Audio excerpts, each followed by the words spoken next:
अस्सलाम वालेकुम। सुबह पाकिस्तान की रहमतों, बरकतों और खुशियों भरी सुबह में मैं हूं आपकी मेज़बान मानूर कुरैशी और मेरे साथ हैं अस्सलाम वालेकुम, सुबह खैर। रिजवान अली अहमद की जानिब से सुबह पाकिस्तान की पूरी टीम की जानिब से उम्मीद करते हैं बिल्कुल खैरियत से होंगे, अपने दिन का आगाज़ कर चुके होंगे। और आज पाकिस्तान के बेशतर इलाकों में मौसम खुश्क तो है, लेकिन साथ साथ मतला जुज़वी तौर पर अबर आलूद भी है। लेकिन जिन शहरों में या जिन इलाकों में मतला अबर आलूद है वहाँ पर काफ़ी गहरे बादल मौजूद हैं। कल महकमे मौसमियात के नुमाइंदे से जो हमारी बात हुई थी, कल डॉक्टर सरदार सरफराज से बात हुई थी और उनका ये बिल्कुल। कहना था कि 21 और 23 ये 2 दिन ऐसे हैं कि यहाँ पर कुछ स्पेल होंगे, लाइट रेन होंगी, लेकिन कुछ इलाकों में होंगी। तमाम पाकिस्तान में ये बारिशें नहीं होंगी। तो इन बारिशों को अल्लाह ताला हमारे लिए रहमत की बारिश ही रखे। बिल्कुल जनाब, जहां हम रहमत की बारिश के हवाले से बात करें, आज रावलपिंडी इस्लामाबाद में भी क्लाउडी वेदर है, बहुत खूबसूरत सा वेदर है, मॉडरेट सा वेदर है। इसके साथ साथ रहमतों का ये अशरा आज इख्तिताम पजीर हो रहा है। आज 10वां रोज़ा है और पहला अशरा जो है वो इख्तिताम पजीर हो रहा है। तो अल्लाह ताला से दुआ है कि आगे भी हम इसी तरह रहमतें, नेमतें और खुशियाँ समेट सकें और रमज़ान से जिस हद तक हो सकता है फ़ायदा उठा सके। और वो फ़ायदा ऐसे ही होता है कि जब हम किसी के लिए कुछ करते हैं, इसार का जज्बा, कुर्बानी का जज्बा, जो कि रोज़े की ट्रू स्पिरिट है, जब हम ये समझेंगे तभी हम रमज़ानुल मुबारक से मुकम्मल तौर पर फ़ायदा उठा सकेंगे। बिल्कुल। और हम कहते हैं कि रहमत का अशरा है पहला अशरा, और आज ये अशरा मुकम्मल होने जा रहा है। इख्तिताम पजीर के साथ साथ अगर हम ये कहें कि मुकम्मल हो रहा है तो वो ऐसे लगता है जैसे अब रहमत के साथ साथ रमज़ान में अल्लाह ताला की बाकी जो नेमतें हैं उनसे इस्तेफादे के लिए बाकी 2 अशरे मौजूद हैं।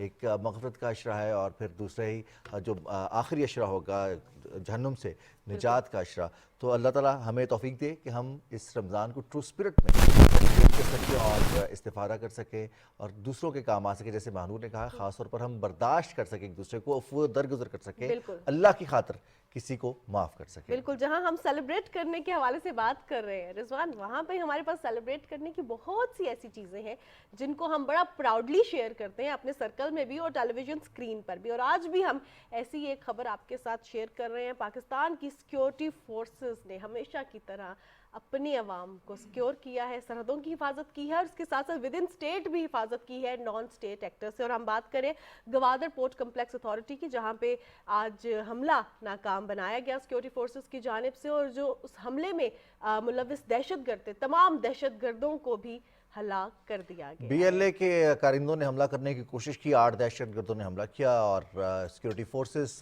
ने चौकन्ना रहते हुए बरवक्त कार्रवाई की और तमाम 8 दहशतगर्दों को वासिले जहन्नुम किया। इस कार्रवाई के दौरान 2 सिपाही बहार अली और एक और सिपाही दोनों शहीद हुए। और बताते चले कि पाकिस्तान की सिक्योरिटी फोर्सेस, पाकिस्तान की पुलिस, कानून नाफिज करने वाले इदारों ने जो बरवक्त कार्रवाई की है, किसी बड़े नुकसान से बचाया है और ये पैगाम भी दिया है कि पाकिस्तान में दहशत गर्दों के रहने की कोई गुंजाइश नहीं है।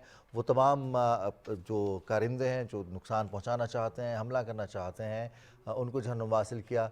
वज़ीर-ए-आज़म मोहम्मद शहबाज शरीफ की जानिब से और सदर आसिफ अली ज़रदारी की जानिब से सिक्योरिटी फोर्सेस की तारीफ़ की गई है उनके इस शानदार इस शानदार कारकर्दगी पर जो उन्होंने कार्रवाई की है और बरवक्त कार्रवाई की है, उस पर उन्हें खिराज तहसीन भी पेश किया गया है। बिल्कुल जनाब, जहां हम बात करते हैं पाकिस्तान की सिक्योरिटी फोर्सेस के हवाले से, अब ज़रा रुख करते हैं सियासी क़यादत का भी, जो पाकिस्तान को मज़ीद मुस्तहकम करने के लिए जदोजहद कर रही है। और पिछले कुछ महीनों से हम देख रहे हैं कि पाकिस्तान के लिए मौशी तौर पर बहुत ज़्यादा बेहतरी आ रही है, मौशी तौर पर मुस्तहकम हो रहा है। और अब एक और गुड न्यूज़ है, क्योंकि जब हम गुड न्यूज़ का सिलसिला जो है स्टार्ट किया है, तो क्यों ना गुड न्यूज़ ज़रा इकोनॉमी की तरफ लेके चलें। क्योंकि रिजवान, हमने देखा कि जब अभी प्री इलेक्शंस हमारी ट्रांसमिशंस थी, जब भी हम किसी पॉलिटिकल पार्टी के लीडर से बात करते थे, किसी तज्जियाकार से बात करते थे, तो एक चीज़ पे बहुत ज़्यादा फोकस था तमाम पॉलिटिकल पार्टीज़ का भी इस दफ़ा, जो बहुत खुशाइन बात थी, वो थी इकोनॉमी।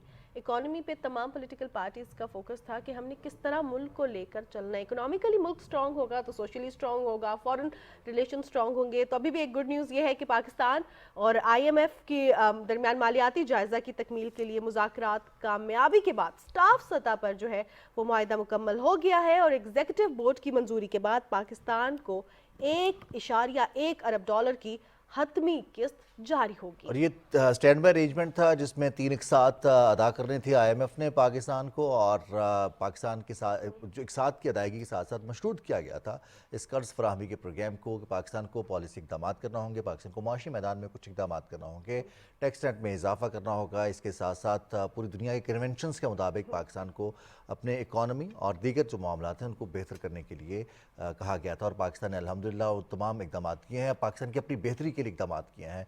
अब इसके बाद एक लॉन्ग टर्म पाकिस्तान का आईएमएफ के साथ मुआहदा होगा।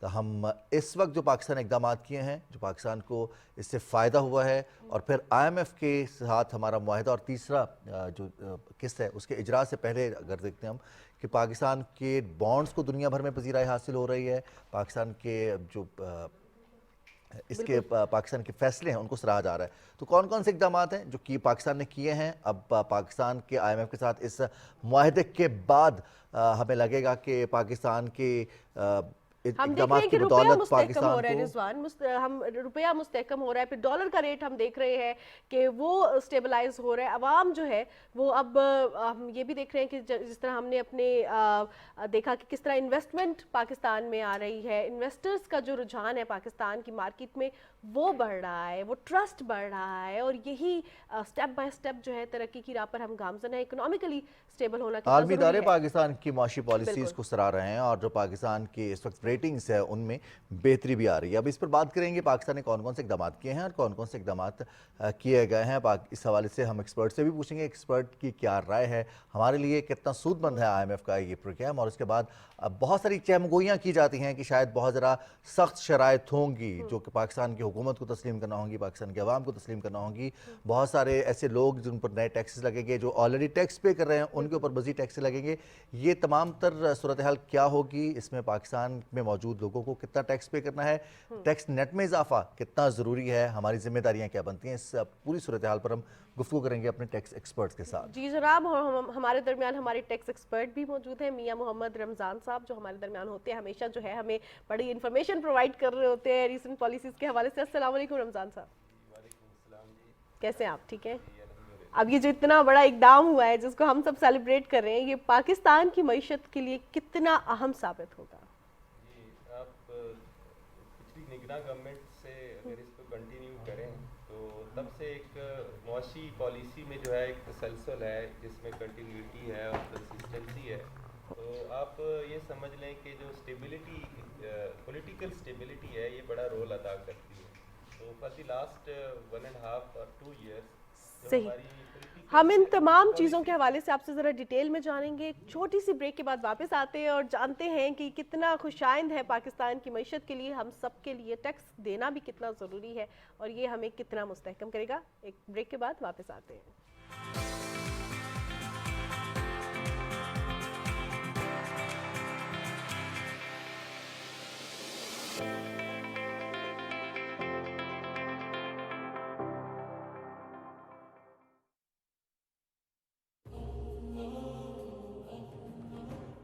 रमज़ान और इस्लाम महज एक प्रोग्राम नहीं, एक मुकम्मल निसाब है। इसमें तमाम ऐसे मौज़ूआत का इहाता किया गया है जिनके बारे में आप जानना चाहते हैं। रोज़ों की तारीख़ से लेकर अहकाम तक, फ़लसफ़े से लेकर अहमाल तक।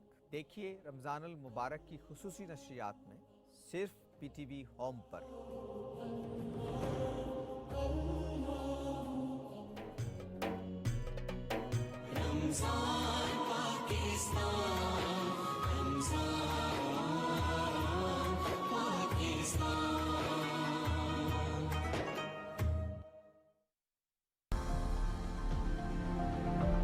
अवाम तक हसूल इंसाफ को यकीनी बनाने के लिए मुल्क भर में जिले सतह पर कमेटी बराए मुफ्त कानूनी इमदाद कायम कर दी गई है।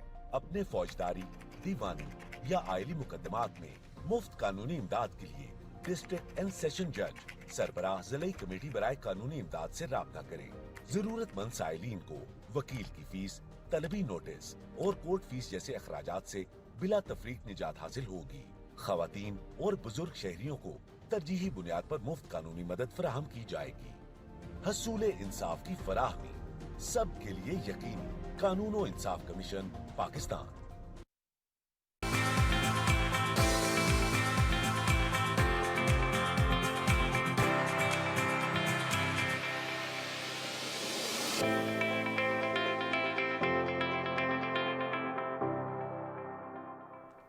जी जी, जनाब, तो सुबह पाकिस्तान में एक बार फिर खुश आमदीद। वापस आए हम ब्रेक के बाद और हम बात कर रहे थे मियां मोहम्मद रमज़ान साहब से पाकिस्तान और IMF के दरमियान होने वाले मुआहदे के बाद की सूरत हाल के हवाले से। जी, तो रमज़ान साहब अब आगाह कर रहे थे, हमारे नाज़रीन को भी हमें बता रहे थे कि क्या पाकिस्तान को इक़दाम करना पड़े और अब पाकिस्तान के क्या इक़दाम करने वाले हैं। जी, मुआशी हवाले से आप देखें तो पाकिस्तान 1.5-2 साल पहले की जो सूरत हाल थी उसमें बहुत ही बुरी हालत थी हमारी, जिसमें हमारे डॉलर रेट 300 से भी क्रॉस कर चुका था और उसके अलावा हमारे पास रिज़र्व बिल्कुल ख़त्म हो चुके थे, अबाउट टू डिफ़ॉल्ट था।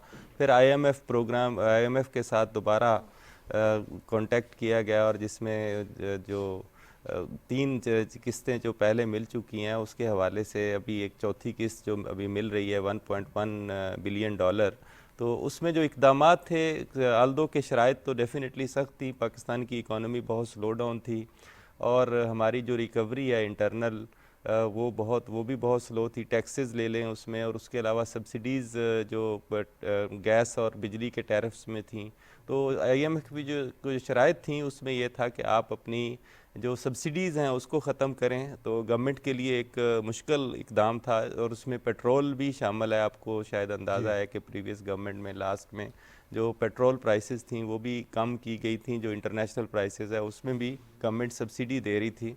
तो ये तमाम शराइत थी इस गवर्नमेंट के लिए, प्रीवियस गवर्नमेंट के लिए और केयर टेकर गवर्नमेंट के लिए एक मुश्किल चैलेंज था। ज़ाहिर है लोगों को बर्डन करना प्राइस हाइक के हवाले से, तो एनी हाउ गवर्नमेंट ने बड़ी खुश उसलूबी से लोगों को भी उसमें राज़ी किया और टैक्सेस के हवाले से या हम देख लें सब्सिडीज़ ख़त्म करने के हवाले से तमाम इक़दामात किए जो IMF की रिक्वायरमेंट थी। आल्दो के लोगों के लिए भी मुश्किल हुई, जिसमें महंगाई में कुछ इजाफ़ा हुआ, लोगों की इनकम लेवल जो है वो कम हुआ क्योंकि महंगाई ज़्यादा हो गई, पेट्रोल जब महंगा हुआ, जब बिजली महंगी हुई, गैस महंगी हुई। लेकिन ये इक़दामात ऐसे थे जिसके बगैर हम चल नहीं सकते थे क्योंकि हमारे पास फंड्स अवेलेबल नहीं थे और सब्सिडीज़ हम कहाँ तक दे सकते हैं। तो अभी भी स्टिल उसमें थोड़ा सा गैप है, लेकिन गवर्नमेंट ने ग्रेजुअली उसको इंक्रीज़ किया है। आपने देखा है कि गैस पहले बिजली की प्राइसेस में इजाफ़ा हुआ, उसके बाद गैस में भी इजाफ़ा हुआ, फिर पेट्रोल की प्राइसेस जो हैं उसमें पैरिटी लाई गई। टैक्स नेट में इजाफे के हवाले से भी बहुत सारे इक़दामात किए गए, FBR में बहुत सारी इस्तेलाहात लाई गई, इवन FBR की रीस्ट्रक्चरिंग भी प्रपोज थी, उसके हवाले से भी बहुत सारा काम हुआ। फील्ड फॉर्मेशंस में बहुत सारा काम हुआ और इसमें भी इजाफा जो है अभी तक FBR इकोनॉमिक स्लो डाउन के बावजूद भी अपने टारगेट्स पूरे कर रही है जो लास्ट ईयर बजट में थे। तो ये तमाम इक़दामात से जिससे ये है कि IMF ने अभी जो रिव्यू किया है उसके हवाले से वो सेटिस्फाइड हैं और अभी जो अप्रैल में हमारा प्रोग्राम ख़त्म हो रहा है इसमें हमें 1.1 बिलियन डॉलर जो है वो मिल जाएगा और उसके बाद फिर नया प्रोग्राम शुरू होगा जो डेफिनेटली गवर्नमेंट को अभी जाना पड़ेगा क्योंकि पाकिस्तान के हालात अभी भी ऐसे नहीं हैं, अभी कोई 1-2-4 साल लगेंगे। आल्दो के वज़ीर-ए-आज़म साहब ने कल कहा है कि हमें कर्ज़ों के पे कब तक डिपेंडेंसी रहेगी, हमें अपने रिसोर्सेज जनरेट करने हैं। तो अभी गवर्नमेंट ने टेक अप किया है तो डेफिनेटली इंशाल्लाह आहिस्ता आहिस्ता जो है चीज़ें बेहतरी की तरफ जाएंगी। तो मियां मोहम्मद रमज़ान साहब, अब देखा जाए तो IMF का मेन पर्पस जो होता है वहाँ पे जाने का या फंड्स लेने का कि वो टैक्स नेट को ज़्यादा बढ़ाया जाए। अब गवर्नमेंट तो करती है ये सब, आवाम पे भी थोड़ी सी, कम्युनिटी लीडर्स को भी आगे बढ़ना है, कुछ करने की जिम्मेदारी हमारे ऊपर भी आयद होती है कि हमने क्या करना है, because at the end of the day हमारे लिए बेहतरी हो रही है, हमारे लिए प्रोजेक्ट्स बन रहे हैं। बीइंग अ सिटीजन क्या हमारे ऊपर जिम्मेदारियां आयद हैं, क्योंकि हम मिस इन्फॉर्मेशन या बहुत ज़्यादा इसको प्रोपेगेट तो बहुत करते हैं कि हम पे इतना कर्जा आ गया, इतना आ गया। अब उसको यूटिलाइज कैसे करना है, मुझे बीइंग अ रिस्पॉन्सिबल सिटीजन या जो हमारे देखने वाले उनको क्या करना है? जी, आप ये देखें कि हमें कर्ज़ा लेना क्यों पड़ता है। इसलिए लेना पड़ता है कि हमारा जो अपना रेवेन्यू है वो कम है और हमारे एक्सपेंडिचर ज़्यादा हैं। अपना रेवेन्यू कैसे कम है कि हम जितना टैक्स रेवेन्यू कहाँ से आ सकता है, हमारे टैक्स रेवेन्यू या पाकिस्तान में कोई नेचुरल रिसोर्सेज बहुत ज़्यादा है नहीं, जिसमें आप समझ लें कि जैसे कि ऑयल प्रोड्यूसिंग कंट्रीज़ हैं वो तो ऑयल प्रोड्यूस करते हैं। पाकिस्तान में टैक्स ही एक मेजर सोर्स ऑफ रेवेन्यू है। नॉन टैक्स रेवेन्यू जो है उसमें भी अभी गवर्नमेंट कुछ इक़दामात करेगी, हो सकता है हमारी रिफाइनरीज़ और बाकी चीज़ें जो हैं उसको बेहतर करे। उसके साथ साथ और बहुत सारे जो मैनेजमेंट है चीज़ों में, गवर्नेंस को बेहतर करना, और जो बिजली के हवाले से अगर हम देखें तो हमारे लाइन लॉसेज हैं वो बहुत ज़्यादा हैं, जिसकी वजह से हमारा बहुत सारा सरमाया जो है और ड्रेन आउट हो जाता है, जिसकी वजह से आवाम के ऊपर बोझ पड़ता है या गवर्नमेंट को उसमें फंडिंग करनी पड़ती है। तो जब हमारे पास अपने इंटरनल रिसोर्सेज ज़्यादा नहीं होते तो जो डेफिसिट है एक्सपेंडिचर और रेवेन्यू के दरमियान, उसको पूरा करने के लिए हमें IMF के पास जाना पड़ता है। तो IMF के पास जाना इसलिए नागुज़ीर हो जाता है कि हमारी टैक्स कलेक्शन जो है वो अब उतनी नहीं है जितनी कि होनी चाहिए, जितनी कि डेवलप कंट्रीज़ तो एक अलग बात है, जितने डेवलपिंग कंट्रीज़ में भी इवन टैक्स कलेक्शन है हमारे साथ जो हमसाया ममालिक हैं उसके मुताबिक भी नहीं है हमारी। तो इसके लिए गवर्नमेंट जो है वो सीरियस इक़दामात कर रही है काफ़ी सालों से, लेकिन स्टिल इसमें और भी करने की ज़रूरत है। हमारा जो बजट टारगेट है वो तो खैर पूरा होता है, लेकिन बहुत सारे लोग अभी भी टैक्स नेट में नहीं हैं। कितने हमारी आबादी जो है वो 25 करोड़ है, तो उसमें से जस्ट 50 लाख जो हैं वो टैक्स फाइलर्स हैं, अभी बल्कि कम हो गए हैं। पिछले साल 50 लाख क्रॉस किया था, 5.4 मिलियन थे। तो इस साल गवर्नमेंट का टारगेट है कि 15 से 20 लाख जो है उसमें मज़ीद इजाफा किया जाए और उसके साथ और रिफॉर्म्स भी की जाएँ। और उसके अलावा टैक्स एवेजन, जिसको टैक्स चोरी कहते हैं हम, तो उसके लिए भी इक़दामात किए जा रहे हैं। अभी बड़ी स्ट्रिंजेंट मेयर्स, बहुत सख्त इक़दामात किए जा रहे हैं FBR की तरफ से। तो इसको बेहतर अगर किया जाएगा तो डेफिनेटली फिर हमें IMF के पे रिलायंस जो है वो कम हो जाएगी, मज़ीद कर्जे जो हैं वो नहीं लेने पड़ेंगे। अच्छा, अभी तो जो हालिया मुज़ाकरात हुए हैं और उसके बाद फिर आने वाले मुज़ाकरात के हवाले से भी पेश की जो बहुत सारी बातें डिस्कस की जाती हैं, उनमें एक NFC अवार्ड का जिक्र किया गया है कि इस NFC अवार्ड में हमें कुछ तब्दीलियाँ करनी पड़ेंगी। इब्तदाई तौर पर तो जो रद्द-ए-अमल आया हुकूमत की जानिब से वो ये है कि हम NFC अवार्ड पर मुज़ाकरात करेंगे, इत्तेहादी हुकूमत से बात करेंगे, उसके बाद मुशावरत से आगे बढ़ेंगे। साथ साथ निजकारी, ये तो ऐसे टारगेट्स हैं जो मौजूदा हुकूमत के लिए बड़े चैलेंजेस हैं। जी, 18th अमेंडमेंट के बाद NFC अवार्ड जो है, NFC बेसिकली ये है कि जो फेडरल टैक्स कलेक्शन है उसमें सूबों का कितना शेयर होगा। जी। तो इसके लिए मुख्तलिफ बेसेस होती हैं, जिसमें आबादी की बेस है, रकबे की बेस है, और जहाँ पे जितनी डेवलपमेंट की ज़रूरत है उस हिसाब से है। तो फेडरल टैक्सेस जितने कलेक्ट होते हैं, जिसमें मेजरली इनकम टैक्स और GST वगैरह है, और फेडरल रेवेन्यू जितना है उसमें से सूबों को कितना शेयर जाएगा, और सूबों को उसमें तकरीबन 74% शेयर जो है वो सूबों को जाता है, क्योंकि प्रोविंसेस में वो एक्सपेंडिचर होना होता है। तो फेडरेशन के पास या फेडरल गवर्नमेंट के पास बहुत कम फंड्स बच जाते हैं जो कि डेवलपमेंट पे और बाकी चीज़ों पे खर्च हो सकें। तो इसमें IMF का ये मुतालबा है कि उनका NFC अवार्ड में सूबों का शेयर कम किया जाए, ताकि गवर्नमेंट जो है वो फेडरल गवर्नमेंट वो ज़्यादा स्ट्रॉन्ग हो, उसके पास ज़्यादा पैसे बचें और वो मुख्तलिफ प्रोग्राम्स शुरू कर सके। और सूबों के हवाले से ये भी एक प्रोग्राम है या IMF की डिमांड है कि सूबों को अपनी टैक्स कलेक्शन, जैसे कि बहुत सारे इख्तियारात सर्विसेज पे टैक्स कलेक्ट करना सूबों का इख्तियार है, तो उसमें कलेक्शन को बेहतर, रेवेन्यू कलेक्शन को बेहतर बनाया जाए। सही। तो दूसरा प्राइवेटाइजेशन की आपने बात की।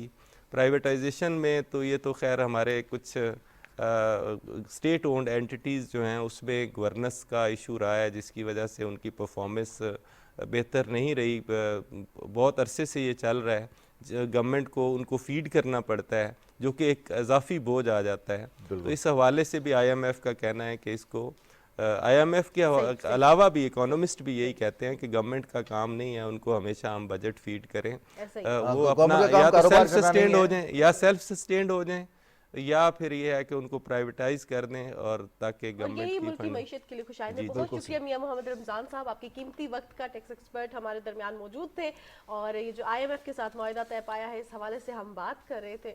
कहा यह जाता है रिजवान कि महंगाई बहुत है और ये काम करना ज़रूरी है, लेकिन ये महंगाई सिर्फ पाकिस्तान में नहीं है बल्कि पूरी दुनिया में है। और एक बड़ी ज़बरदस्ती बात मैं आपके साथ शेयर करने जा रही हूँ, जो कि एक जर्मन शहरी की है। और जर्मन शहरी ने क्या किया, महंगाई थी या एडवेंचर करना चाहते थे, शौक था, जॉब करते थे, सॉफ्टवेयर इंजीनियर थे, लेकिन अपना घर छोड़ा और ट्रेनों में सफ़र करना शुरू कर दिया। और ये उन्होंने किया पूरे 1.5 साल तक। اور وہ ابھی بھی train miss ہوتی کنٹینیو تھی۔ کیے رکھا انہوں نے اس اپنے معاملے کو، اور وہ ٹرین پر زندگی گزار رہے ہیں۔ خانہ بدوشی کی یہ جدید اصطلاح ہے، یا خانہ بدوشی کی ایک جدت ہے یہ، کہ ٹرین میں وہ رہتے ہیں، ٹرین میں سفر کرتے ہیں، وہیں پر سوتے ہیں، لیکن وہ ساتھ ساتھ اپنی جاب بھی کر رہے ہیں۔ اپنے والدین سے انہوں نے یہ پرمیشن لی تھی، اس سے قبل 17 سال کی عمر میں انہوں نے یہ کام شروع کیا تھا کہ والدین سے، ویسے ویسٹ میں ہم دیکھتے ہیں کہ 18 سال تک نوجوان جو ہیں وہ اپنے والدین کو سے الگ ہو جاتے ہیں، انڈیپینڈنس کی طرف جاتے ہیں، یا پھر وہ خود مختار ہو جاتے ہیں۔ تو اب اس نوجوان نے 18 سال کے ہونے سے قبل ہی 17 برس کی عمر میں اپنے والدین سے یہ اجازت لی کہ وہ یہ کرنا چاہتا ہے کہ وہ ٹرین میں سفر رہے گا، ٹرین میں سفر کرے گا، وہیں کھائے پیے گا، ساتھ جاب بھی کرے گا۔ اب کووڈ کے بعد سے ہم دیکھتے ہیں کہ بہت سارے معاملات، بہت ساری جابز جو ہیں وہ آن لائن ہیں، اور سافٹ ویئر انجینئرنگ کی جابس تو ویسے ہی آن لائن ہیں، تو اب وہ اپنی ساتھ ہی ساتھ انجوائے کر رہے ہیں ٹریول کو، اور مختلف جگہوں شہر پہ بھی گھوم جاتے رہے۔ ہیں۔ اچھا رضوان، اس میں ایک اور چیز بھی ہے، اس میں یہ بھی ہو سکتا ہے کہ جرمنی کا 49 یورو کا جو ٹکٹ ہے، اور وہ پورے سال کے لیے آپ کا ویلڈ ہوتا ہے، آپ ہر مہینے وہ اس کو پرچیز کر سکتے ہیں، اس میں آپ بسز اور ٹرینز میں ٹریول کر سکتے ہیں انلمیٹڈ۔ تو یہ بھی فائدہ ہے کہ آپ نے جہاں ٹریول کرنا ہو، دنیا گھومنی ہو، پھر ٹرینز کمفرٹیبل بھی ہوتی ہیں، رات کو سونے کے لیے اچھا ہے، آپ ہر جگہ گھومیں گے بھی، ہر جگہ آپ جائیں، نئے نئے دوست بنائیں، انجوائے کریں، ایڈونچر ہے مطلب لائف کا، سستا ہے تو کرنا پھر آپ چاہیے۔ ایک دفعہ خریدیں اور پورے ایک سال کے لیے آپ اس کو ویلڈ کرتے ہوئے جو سفر کے لیے آپ کو سہولت دی ہے، وہ اب اس کو آپ رہنے کے لیے استعمال کریں۔ خیر جی، پبلک پراپرٹی ہے، پبلک ٹرانسپورٹ ہے، تو اس کو آپ کیسے بھی استعمال کر سکتے ہیں، آپ کی مرضی ہے۔ بالکل۔ ویل جی، اب ہم کچھ بات کرتے ہیں ایک اور زبردست خبر کے حوالے سے۔ پاکستان ہاکی ٹیم کے لیجنڈری پلیئر شہناز شیخ اور اولمپئن گولڈ میڈلسٹ، پاکستان کو بے تحاشا میچز میں کامیابی دلوانے والے ایک ایسے کھلاڑی جن کا نام لیتے ہی بہت سارے میچز، بہت ساری جھلکیاں، بہت سارے کمنٹری کے ایسے جملے ذہن میں آ جاتے ہیں جو ان سے منسوب ہیں، اور ان کی کارکردگی نہ صرف ایز اے پلیئر بلکہ پلیئر سے ریٹائر ہونے کے بعد ایز اے انڈیویجول جو انہوں نے ایز ایکسپرٹ انہوں نے کارکردگی کا مظاہرہ کیا ہے، جو خدمات سر انجام دی ہیں۔ تو آج ان کی سالگرہ ہے، آج ان کی 75ویں سالگرہ ہے، اور بڑے جوش و جذبے سے منائی جا رہی ہے، اور اسی جوش و جذبے کو مد نظر رکھتے ہوئے ہم نے بھی ایک رپورٹ تیار کی ہے، آئیے آپ کو دکھاتے ہیں۔ شہناز شیخ 21 مارچ 1949 کو سیالکوٹ میں پیدا ہوئے۔ وہ ایک پاکستانی فیلڈ ہاکی کھلاڑی تھے۔ ان کا تعلق اولمپئن زاہد شیخ اور طارق شیخ سے ہے۔ 2014 میں وہ پاکستان کی قومی ہاکی ٹیم کے ہیڈ کوچ تھے۔ انہیں جنوری 2024 میں عمان میں ہونے والے اولمپکس کوالیفائر کے لیے پاکستان ہاکی ٹیم کا ہیڈ کوچ مقرر کیا گیا تھا۔ شہناز شیخ کو پاکستان کے top 10 hockey players of all time میں شمار کیا جاتا ہے۔ انہوں نے 1969 سے 1998 کے دوران 68 بین الاقوامی میچوں میں پاکستان کی نمائندگی کی اور 45 گول سکور کیے۔ انہیں 1990 میں صدر پاکستان کی جانب سے پرائڈ آف پرفارمنس ایوارڈ دیا گیا۔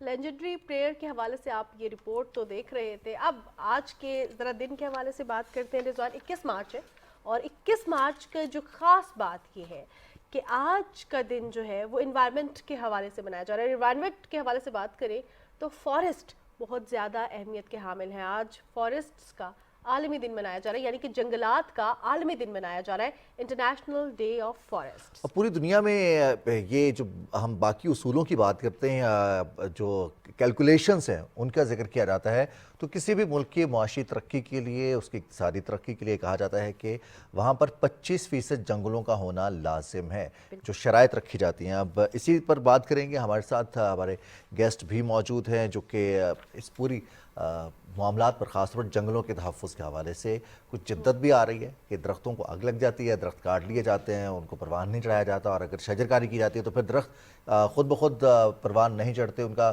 اس طرح سے خیال نہیں رکھا جاتا ہے، وہ وقت سے پہلے ہی ختم ہو جاتے ہیں، تباہ ہو جاتے ہیں۔ اب یہ تمام تر معاملات ہیں، ان کو ٹیک اپ کرنے کے لیے باقاعدہ ادارہ موجود ہے، اور اس ادارے میں لوگ ہیں جو کام کر رہے ہیں۔ بالکل جناب، اور کچھ سرکاری سطح پر ادارے موجود ہیں، کچھ غیر سرکاری سطح پر ادارے موجود ہیں، اور سب سے زیادہ خوش آئند بات یہ ہے کہ پبلک پرائیویٹ پارٹنرشپ کے تحت یہ کام کیا جا رہا ہے۔ عوام بھی اب آگے آئی ہے، والنٹیرزم بھی بہت زیادہ بڑھا ہے۔ آج ہم جہاں پہ انٹرنیشنل ڈے آف فارسٹ کے حوالے سے بات کریں تو ان کو کنزرو کرنا بہت زیادہ ضروری ہے۔ آج ہمارے درمیان فارسٹ اینڈ وائلڈ لائف کنزرویشنسٹ موجود ہیں، محمد وسیم صاحب۔ السلام علیکم وسیم صاحب۔ وعلیکم السلام۔ پروگرام میں آپ کو خوش آمدید کہتے ہیں۔ تھینک یو، بہت شکریہ۔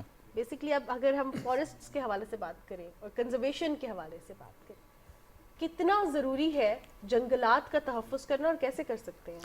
جی ہاں بالکل، فارسٹ کسی بھی نیشن کے لیے جیسے آپ نے ابھی ذکر کیا کہ 25% ہونا بہت اہمیت کے حامل ہوتے ہیں، اس کی اکانومی کے اندر بہت اہم رول پلے کرتے ہیں. اسی طرح سے اگر ہم دیکھیں تو ابھی ریسنٹلی جو پائٹ کی رپورٹ آئی تھی 2022 کے اندر، تو 11% وہ کلیم کرتے ہیں کہ فارسٹ سیکٹر جو ہے وہ کنٹریبیوٹ کر رہا ہے ہماری GDP کے اندر. So it's a great thing.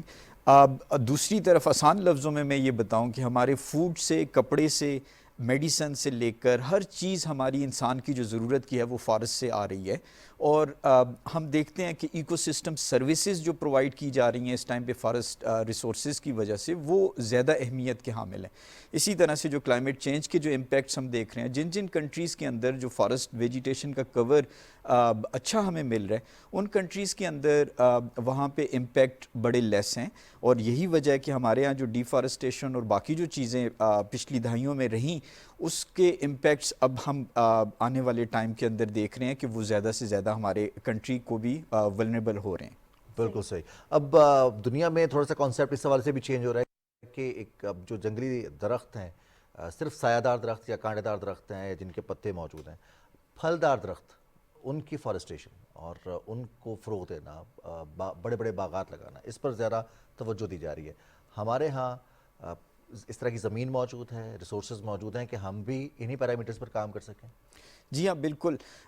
دیکھیں جو فروٹ ٹریز ہیں وہ پولینیٹرز اور باقی ان چیزوں کے ساتھ بھی وہ کنیکٹڈ ہیں. بایو ڈائیورسٹی جب ہم ایگرو بایو ڈائیورسٹی کی بات کرتے ہیں، ہارٹی کلچر کی بات کرتے ہیں، تو ٹری اسپیشیز جو ہیں وہ ویجیٹیشن کور تو امپروو کرتے ہیں، لیکن ساتھ ہی ساتھ ہم دیکھتے ہیں گراؤنڈ واٹر ریچارج کو بھی امپروو کرتے ہیں. ہمارے بہت سارے ایسے علاقے جن کے اندر واٹر ریسورس یا واٹر ٹیبل جو ہے وہ گر چکا ہے، وہاں پہ ہم یہ دیکھ رہے ہیں کہ ویجیٹیشن کور کم ہے.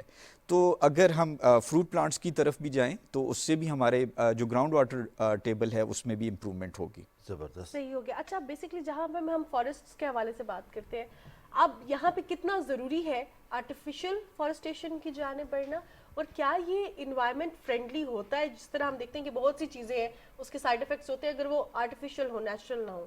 تو کیا آرٹیفیشل فارسٹیشن ضروری ہے، سسٹینیبل ہے؟ بیسیکلی فارسٹیشن ہم دو ٹرمینالوجیز کو یوز کرتے ہیں. ایک تو جو ہمارے پاس ایگزسٹنگ فارسٹ ہیں ان کو ہم پروٹیکٹ کریں. ان کو پروٹیکٹ اس لیے کرتے ہیں کہ مدر ٹریز جو ہیں وہ آنے والے جو ٹریز ہیں، سیپلنگز ہیں، ان کو پروموٹ کرنے میں ہیلپ فل ہوتی ہیں. وہ والی سائل، وہ انوائرمنٹ وہاں پہ بہتر ہوتی ہے جو نیو جنریشن وہاں پہ آ رہی ہوتی ہے. دوسری جہاں پہ جن ایریاز کے اندر ڈیگریڈیشن زیادہ ہو چکی ہوتی ہے، ان ایریاز کے اندر ہم کوشش کر رہے ہوتے ہیں ایفارسٹیشن کی جانب، تاکہ زیادہ سے زیادہ ٹری کو اگایا جا سکے. بیسیکلی ہم سائل کو ایروژن سے کنٹرول کرنا چاہتے ہیں، ہم فلڈ سے بچانا چاہتے ہیں اپنے علاقوں کو، کلائمیٹ چینج کے امپیکٹ سے بچانا چاہتے ہیں ویجیٹیشن کور کو امپروو کر کے. جی وسیم صاحب، ہم دیکھتے تھے پرانی بات ہے بچپن میں کہ نہروں کے کنارے نہریں سایہ دار ہوتی تھی، دریاؤں کے کناروں پر درخت موجود ہوتے تھے، جنگلات ہوتے تھے، جس کی وجہ سے کٹاؤ بھی کم ہوتا تھا اور خدا نخواستہ بند اور پشتے بھی کم ٹوٹتے تھے. اب ایک دفعہ پھر آپ کا محکمہ انہار کے ساتھ یا پاشی کے ساتھ مل کر کچھ اس طرح کا پلان بنائے کہ اس طرف توجہ دی جائے اور یہاں پر فارسٹنگ کی جائے، درخت لگائے جائیں. جی بالکل، بہت اچھا آپ نے پرانی یاد دلا دی، اور یہ انتہائی اہمیت کے حامل ہیں. اس کو ہم ریورائن فارسٹ کا بھی درجہ دیتے ہیں. اس ریورز کے قریب جو ہمارے پاس جو فارسٹ کی اسپیشیز ہوتی ہیں ان کو ہمیں پروموٹ کرنا چاہیے. جیسے آپ نے ذکر کیا کہ ایروژن بھی کنٹرول ہوتی ہے، لیکن ساتھ ہی ساتھ اس ایریا کو زیادہ خوبصورت بنا دیا جاتا ہے، کیونکہ پانی اور درخت جس ٹائم پہ دونوں چیزیں اکٹھی ہوں گی تو آٹومیٹیکلی ہماری جو نیچر ہے یا کنزرویشن ہے اس کے اندر بھی زیادہ خوبصورتی آئے گی. وسیم صاحب، اب میں آپ سے جاننا چاہوں گی، یہ ذرا جو جدید ٹیکنالوجی ہے، یہ جو وارننگ سسٹم ہے کہ اگر آگ لگ گئی ہے کسی جنگل میں تو وارننگ آ جائے گی، اب یہ بیسکلی کیا سسٹم ہے پاکستان میں؟ یہ اس کا کیا فیوچر ہے؟ ابھی کس لیول پہ یہ جا چکا ہے، کن مراحل سے گزر رہا ہے، اور کتنا یہ ریلائبل ہے؟ جی بہت شکریہ. آج سے کچھ سال پہلے ہم دیکھتے تھے کہ ہمارے جنگلات کے اندر جیسے شیرانی کی فارسٹ کے اندر فارسٹ فائر لگی، بہت نیگیٹو امپیکٹ آئے ہماری بایو ڈائیورسٹی کے اندر، اور چلغوزہ وہاں پہ بڑا اکنامکلی بہت اہمیت کا حامل تھا. اسی طرح سے مرگلہ ہلز کے اندر بھی وقتاً لگتی رہتی ہے، وقتاً فوقتاً، اور باقی ایریاز کے اندر بھی لگ رہی تھی، لیکن انفارچونیٹلی جو ہمارے ٹریڈیشنل میکنزم تھے اس کے اندر ہمیں فارسٹ فائر جس ٹائم پہ پھیل جاتی تھی اس ٹائم پہ انفارمیشن ملتی تھی، اور وہ بھی مینول انفارمیشن مل رہی ہوتی تھی، یا سینئر موسٹ جو ہوتا تھا اس تک انفارمیشن دیر سے پہنچ رہی ہوتی تھی. تو مشینری کو اور باقی سٹاف کو وہاں پہ ایکٹیو کرنے میں بہت وقت لگ جاتا تھا. اس کے نتیجے میں ہم نے یہ بھی دیکھا کہ ہم نے بہت ساری جانیں بھی ضائع ہوئیں ہماری، جو کہ فارسٹ ڈپارٹمنٹ یا کمیونٹی کے جو لوگ ہوتے تھے جو فارسٹ کو آگ کو بجھانے میں لگے ہوتے تھے. ابھی کچھ سال پہلے 3 سال پہلے کی بات ہے کہ ایک ایسی لوکیشن تھی جہاں پہ فارسٹ فائر کے انسیڈنٹس کے اندر ایک بچہ فوت ہو گیا. اس کی ماں، اس کے والدین جو تھے وہ بھی آگ میں جلس گئے کیونکہ وہ کراس کر رہے تھے اس جگہ سے، اور وہاں پہ آگ بہت تیزی سے پھیلی. اور اس میں تو میں اپنے آفس کے اندر بیٹھا ہوا تھا اور میں سوچ میں آ گیا کہ ہمارے ملک کے اندر بھی ایسی چیز ہو سکتی ہے کہ ہم الرٹ کو جنریٹ کریں. اس کے ضمن میں یہ آیا کہ کچھ سینسرز دنیا کے کچھ کنٹریز کے اندر استعمال ہو رہے تھے، لیکن انفارچونیٹلی وہ سیٹلائٹ بیس تھے. ہمارے ہاں تھوڑا سا فقدان یہ تھا، مشکل یہ تھی کہ ہم سیٹلائٹ بیس جا نہیں سکتے تھے. ہم نے اسے سینسرز کو انسٹال کیا، ان سینسرز کو AI آرٹیفیشیل انٹیلیجنس کے ساتھ لنک اپ کیا، اور اس کو ہم لنک اپ کر کے ہم نے اس لیول کے اوپر لے گئے کہ ایک الرٹ جنریٹ ہو سکے جو کہ ہمارے موبائل فون کے اوپر، اور جو ڈیش بورڈ ہم نے کنٹرول روم جو سینئر موسٹ فارسٹ مینیجر کے آفس کے اندر ہوتا ہے وہاں پہ اس کی انفارمیشن پہنچے، وہ انفارمیشن وہیں سے اس کے اوپر رسپانڈ کیا جائے تاکہ وہ کمیونٹی اور جو فارسٹ ڈپارٹمنٹ کے جو سٹاف ہے اس کو جا کے وہ ٹائملی اس فائر کو کنٹرول کرنے میں ہیلپ آؤٹ کر سکیں. سو دس از فرسٹ ٹائم ان دی پاکستان، اور یہ پاکستان میڈ ہے. ہم نے ایک یونیورسٹی کے ساتھ جو انجینئرنگ کی یونیورسٹی تھی ان کے ساتھ مل کے اس ٹیکنالوجی کو پاکستان کے اندر ڈیولپ کیا ہے. ابھی یہ پائلٹ سٹیج کے اندر ہے. ابھی ہم نے اس کو ایک نارتھ کے اندر فارسٹ کا کچھ پیچز ہیں ان کے اندر ہم نے اس کو انسٹال کیا ہے، لیکن ریزلٹس بہت فروٹفل ہیں. ابھی تک 5 انسیڈنسز ایسے ہیں جس کے اوپر ہم نے رسپانڈ کیے اور ہم نے ٹائملی اس کو کنٹرول کر لیا. زبردست، اور یقینی طور پر آنے والے دنوں میں یہ مزید بہتر ہوگا اور پاکستان کے دیگر فارسٹ جو ہیں ان کو محفوظ بنانے میں مزید مدد ملے گی. آج جنگلات کا عالمی دن ہے، کیا پیغام دینا چاہیں گے؟ بہت سے لوگ شوق رکھتے ہیں گھروں پر پودے لگانے کا، لیکن گلی محلوں میں پودے نہیں لگاتے ہیں. جی میں 2 پیغام دینا چاہوں گا، ایک یوتھ کو، ایک کمیونٹی کو. جی پلیز. جو ہمارے سٹیزنز ہیں، یہ کمیونٹی جتنی بھی ہے ان کو تو جتنے پودے مل سکتے ہیں، جہاں سے مل سکتے ہیں، ہر جگہ لگانے کی کوشش کریں، کیونکہ کہا یہ جاتا ہے کہ ایک اسلامی روایت بھی ہے کہ اگر قیامت بھی آنے لگے اور آپ کے ہاتھ میں اگر درخت ہو تو آپ نے درخت لگا دینا. تو اسی لیے بینگ مسلم ہم سب کی رسپانسبلٹی بنتی ہے کہ ہم درخت کو لگائیں. دوسرا میں جو ہماری IT کے جو اس ٹائم پہ ہونہار بچے اس ٹائم پہ آ رہے ہیں، میں یہ چاہوں گا کہ ڈیٹا سائنس، ڈیٹا مینجمنٹ کی بات کی جا رہی ہے، AI کی بات کی جا رہی ہے، تو ہماری نیچرل ریسورسز کے اندر بہت سارے ایسے حصے ہیں، بہت سارے ایسے شعبے ہیں جن کے اندر اس ٹیکنالوجی اور ان چیزوں کی جدت کی ضرورت ہے. اور آج کا جیسے تھیم بھی ہے کہ فارسٹ اینڈ انوویشن، تو میں چاہوں گا کہ ہماری یوتھ، ینگ جنریشن جتنی بھی ہے وہ اس طرف آئے تاکہ ہماری ٹیکنالوجیز امپروو ہو سکیں اور ہماری مینجمنٹ سٹرانگ ہو سکے.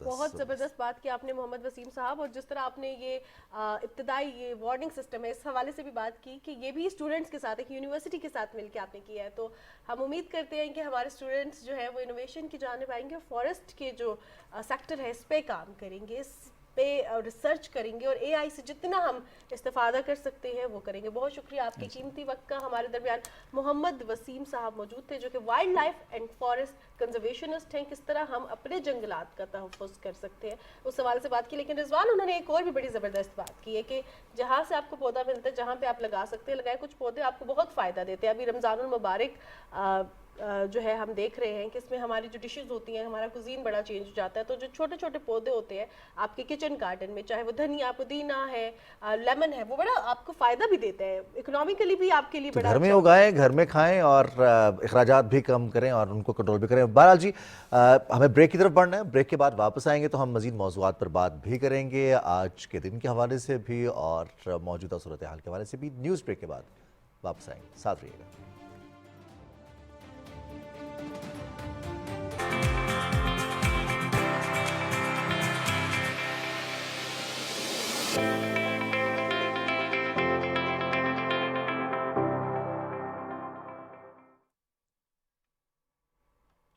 जी जनाब, सुबह पाकिस्तान में एक बार फिर खुशामदीद। अक्सर औकात ज़िंदगी में हम अपने जज्बात को बयान नहीं कर सकते, जो हमारे एहसासात होते हैं वो हमारे दिल में ही छुपे रहते हैं, लेकिन किसी को एक शेर के ज़रिए, किसी गज़ल के ज़रिए, किसी नज़म के ज़रिए हम अपने जज्बात को बयान कर सकते हैं, बता सकते हैं, कन्वे कर सकते हैं। कहा जाता है कि शेर हमारे जज्बात की अक्कासी करती है। जो बातें हम रूटीन में नहीं कर सकते वो हम शेर में बासानी कर सकते हैं, क्योंकि बाद में कोई मसला हो तो कहते हैं शेर सुनाया। और अगर किसी का शेर है तो हम कहते हैं, हम ढूंढते हैं उसमें, खुद को रिलेट करने की कोशिश करते हैं और शायरी से किसी न किसी तरह का ताल्लुक़ बनाने की कोशिश करते हैं कि हमारे जज्बात की तर्जुमानी है। अच्छा जी, अब कुछ बात करेंगे इस हवाले से भी, और मज़हर साहब ने हमें ज्वाइन किया है। मज़हर शहजाद साहब, अस्सलाम वालेकुम। अस्सलाम, रिजवान कैसे हैं? अल्हम्दुलिल्लाह मुझे ये ठीक खुशी हो रही है कि आज शायरी का एक दिन है और मुझे ये अपना ये खुशी का एहसास हो रहा है कि इसी साल मेरी शायरी की किताब आपने दिखाई भी थी यहाँ जी जी, माशाल्लाह। जन्म जन्म के भेद। और दूसरा ये है कि फ़ख्र पाकिस्तान मैं कहूँगा जनाब इफ्तिखार आरिफ साहब, आज उनकी बर्थडे भी है, उनकी सालगिरह भी है, तो हम उनको मुबारकबाद भी देते हैं। और आज कार्टून भी शायरी पे ही होगा। बिल्कुल, आप शुरू कीजिए, आगाज़ कीजिए। और आपने जो लफ्ज़ इस्तेमाल किया था जन्म जन्म के भेद, तो उससे मानूर याद आता है कि लाख चुप रहूं भेद मेरे खोलती है, शायरी सच बोलती है। बिल्कुल जनाब, शायरी सच बोलती है और जज्बात की अक्कासी करती है। इस हवाले से हमारे पास एक रिपोर्टर, आइए देखते हैं। मौजूद अल्फाज में हक़ाइक़ की तस्वीरकशी को शायरी कहते हैं। ये कहा जा सकता है कि शायरी अल्फाज का वो इस्तेमाल है जिसमें एक तरफ मानी की वुसअत जहन को तस्खीर करे तो दूसरी जानिब नगमगी की तासीर दिल को जकड़ ले। शायरी का आलमी दिन हर साल 21 मार्च को मनाया जाता है। यूनेस्को की जानिब से इस दिन को मनाने का आगाज किया गया। शायरी का आलमी दिन पहली बार 1999 में मुतारिफ कराया गया था, जिसका मकसद दुनिया भर में शायरी के पढ़ने, लिखने, शाया करने और इसकी तालीम को फरोग देना है। शायरी का आलमी दिन दुनिया भर के लोगों को इस बात की याद दिलाने के लिए मनाया गया कि शायरी ने क्या किरदार अदा किया है। मौजू अल्फाज में हक़ाइक़ की तस्वीरकशी को शायरी कहते हैं। ये कहा शायरी के आलमी दिन के हवाले से आप ये रिपोर्ट देख रहे थे। और अगर हम शायरी के आलमी दिन के हवाले से बात करें तो यूनाइटेड नेशन की जनरल असेंबली, जो कि सकाफ़त और लिटरेचर से मुंसलिक है, यूनेस्को ने ये दिन मनाना का जो आगाज़ था वो 1999 में किया। और 1999 से लेके, यानी कि 21 मार्च 1999 से लेके अब तक ये दिन मनाया जा रहा है। इस दिन को मनाने का मकसद शायरी को फ़रोग़ देना है। शायरी, आर्ट, कल्चर, किसी भी मुल्क की सॉफ्ट पावर कंसीडर किया जाता है। इसके साथ साथ जदीद दौर के साथ साथ हमने देखा कि शायरी में भी बहुत सी जिद्दत आई है। जी, और जहाँ शोरा जदीद हुए हैं वहीं पर शायरी भी जदीद हुई है। कुछ ऐसे अल्फाज जो दूसरी ज़बानों से मुस्तार लिए जाते हैं उनका इस्तेमाल शुरू हुआ, शायरी का अंदाज़ तब्दील हुआ, फिर जो ज़मीन जिसको इख्तियार करते हुए शायरी की जाती है वो तब्दील हुई। बहुत सारे लोगों ने अपने असातिज़ा का इंतखाब किया, उनके अंदाज़ में शायरी करने की कोशिश की, और फिर हम देखते हैं कि शायरी में जो आज़ाद नज़्म है उसका बहुत ज़्यादा अमल दखल शामिल हो गया और बहुत बड़ी तादाद है शोरा की जो आज़ाद नज़्म को पसंद करती है। अब हम कुछ बात करेंगे इसी हवाले से। हमारे साथ कहानीकार, शायरा, मुसन्निफ़ा और ब्रॉडकास्टर मौजूद हैं जो कि उबूर रखती हैं शायरी पर भी। मुअज़्ज़मा तनवीर साहिबा, अस्सलाम वालेकुम। वालेकुम अस्सलाम। कैसी हैं आप? खुदा का शुक्र, आप सुनाइए। अल्हम्दुलिल्लाह। आपको आज का दिन बहुत बहुत मुबारक हो। शायरी का आलमी दिन है, 25 बरस हो गए हैं ये दिन मनाते हुए। जी वाकई इस दिन को मनाना चाहिए और इस दिन के जो समरात हैं उन सबको हमें अपने जहन में रखने की ज़रूरत है। शायरी दरअसल इनकशाफ़ ज़ात है। आप ख़ुद पर मुनकशिफ होते हैं और वो कहते हैं ना कि जब हम कोई शेर सुनते हैं तो हमें लगता है कि ये वारदात तो हम पर भी गुजरी है, ہے نا, ایسا اکثر ہوتا ہے. تو شعر و ادب کی زندگی میں واقعی بہت زیادہ اہمیت ہے, اور میں یہ کہتی ہوں کہ انسان جو ہے وہ اپنے احساسات و جذبات سے باہر کچھ نہیں ہے. ہم ہر لمحے جذبات کی کشمکش سے گزرتے ہیں, کبھی دکھ کی کیفیات سے, کبھی خوشی کی کیفیات سے, کبھی غم ہے, کبھی غصہ ہے.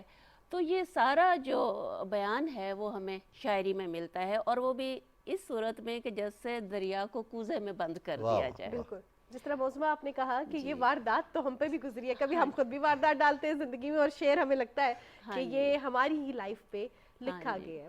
اب اگر مجھے ایک شعر یاد آ گیا کہ کھلتا کیوں کسی پہ میرے دل کا معاملہ, شعروں کے انتخاب نے رسوا کیا مجھے. تو شعروں کے انتخاب سے سم ٹائمز انسان رسوا ہو بھی جاتا ہے. اگر ہم زیادہ شعر و شاعری پوسٹ کریں تو لگتا ہے کہ یا تو غمگین ہے یا جو ہے بہت زیادہ پیار محبت کی طرف راغب ہے. کیا کہ پوسٹ کریں. اب پوسٹ کرنے سے پہلے بھی شاعری ہوتی تھی ویسے. بالکل جناب, ہوتی تھی, تب خط پہ لکھا جاتا تھا. اب جیسے رمضان ہے تو رمضان کے لیے الگ سے کارڈز بنتے تھے, پھر عید کارڈز الگ بنتے تھے, اور اب جو ہے وہ with the passage of time وہ تمام چیزیں چینج ہوئی ہیں, ماڈیفائی ہوئی ہیں, لیکن جو چیز قائم رہی ہے وہ ہے شاعری. دیکھیے شاعری ہر دور میں زندہ رہی ہے اور ہر دور میں زندہ رہے گی, اس لیے کہ اس کا تعلق ہمارے احساس اور حصہ جمالیات سے ہے.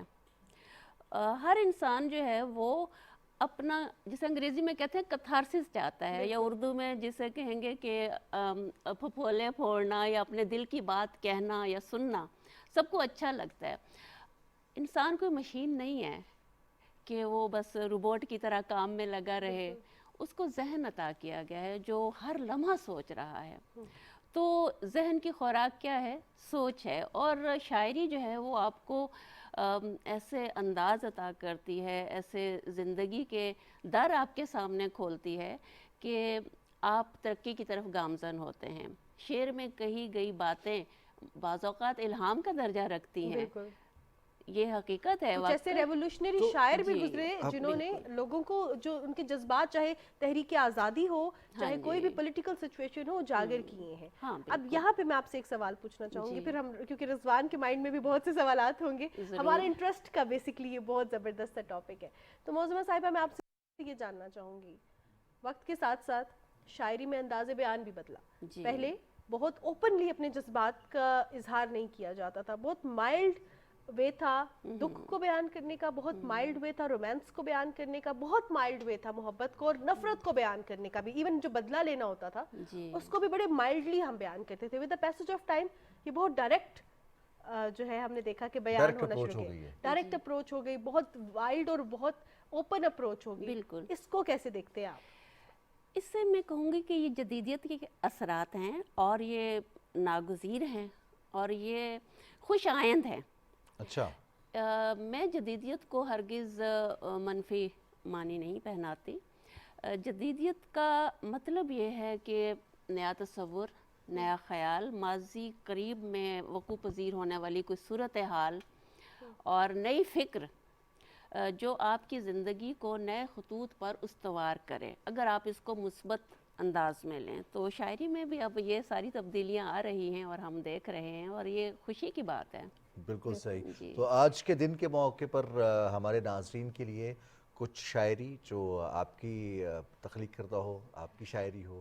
جی میں اپنی شاعری بھی آپ کو ضرور سناؤں گی, لیکن جو شاعری کے انداز اور اطوار بدلے ہیں جن کی طرف انہوں نے اشارہ کیا اور جن کے متعلق میں نے کہا کہ یہ خوش آئند ہیں, تو اس حوالے سے میں نے بھی جدید شعراء کا مطالعہ جاری رکھا ہوا ہے. اور مجھے اچھا لگ رہا ہے کہ سب بڑی محنت اور خلوص کے ساتھ کام کر رہے ہیں, بلکہ اس وقت سوشل میڈیا کی وجہ سے سب کو موقع بھی مل رہا ہے اپنے کلام کو پیش کرنے کا, اور ہم ان کی سوچوں سے مستفیض بھی ہو رہے ہیں. تو اس حوالے سے شاعری کا جو مستقبل ہے وہ بہت روشن دکھائی دیتا ہے. قطع نظر اس کے کہ ظاہر ہے کہ ہر شعبے میں کچھ خامیاں تو ہوتی ہیں اور یہاں بھی کچھ ہم متشاعروں کو یا متشاعرات کو دیکھتے ہیں, لیکن اس کے باوجود لوگ بڑے خلوص دل سے محنت کر رہے ہیں اور ایک سے ایک اچھا شعر ہمارے سامنے آ رہا ہے. تو یہ میں نے آپ کی اجازت سے کچھ پہلے جو میں نے मुताला किया। हाँ जी, ये मेरे सामने मोहतरमा सबीन सैफ के कुछ अशार हैं। देखिए शायरी के रंग किस तरह से बदले हुए हैं। वो कहती हैं, पहले डरती थी एक पतंगे से, माँ हूँ अब सांप मार सकती हूँ। आगे उनके दो शेर मैं आपको और सुनाऊंगी। क्यों समझते नहीं हैं आप हुजूर, सांस लेती है एक औरत भी, रोटी कपड़े के साथ अब सरताज, चाहिए मुझको थोड़ी सी इज्जत भी। वाह क्या बात है। अब ये जो मज़ामीन है ये पहले शायरी में नहीं थे। बिल्कुल, वो गुल बुलबुल के किस्से और महबूब का जुल्म सितम और इसी तरह की बातें समाज का रवैया सामने आ रही है। जी, अब देखें कि जो कुछ समाज में हो रहा है ये सच्ची तस्वीरें हमें अब शायरी में देखने को मिल रही हैं। ये मोहतरमा रुखसाना सहर का अंदाज देखिए। बहुत मसरूफ़ ख़ुद को कर लिया है, तुम्हारी फ़िक्र से आज़ाद हूँ, मेरी हालत पे क्यों तुम हंस रहे हो, तुम्हारे शहर की रुदाद हूँ। क्या बात, तुम्हारे शहर की रुदाद। अच्छा, ये नसीम लैया साहब का शेर, हक का ऐलान कर रहा हूँ मैं, आप सूली का एहतमाम करें। क्या बात, रेवोल्यूशनरी शायर। जी, और ये शहजाद बज़मी साहब एक शायर हैं, इनके कुछ अशार मेरे सामने आए। क्या लड़ूंगा मैं ऐसे बुज़दिल से, वो जो औरत पे हाथ उठाता है। देखिए ये मज़ामीन हमें पहले शायरी में नहीं मिले। और इसी तरह इनका दो अशार आपको और सुनाऊंगी। मौत की नगमगी के दिन है क्या, आजकल खुदकुशी के दिन है क्या, भूख अफलास जंग बदहाली, हिजरतो बेघरी के दिन है क्या।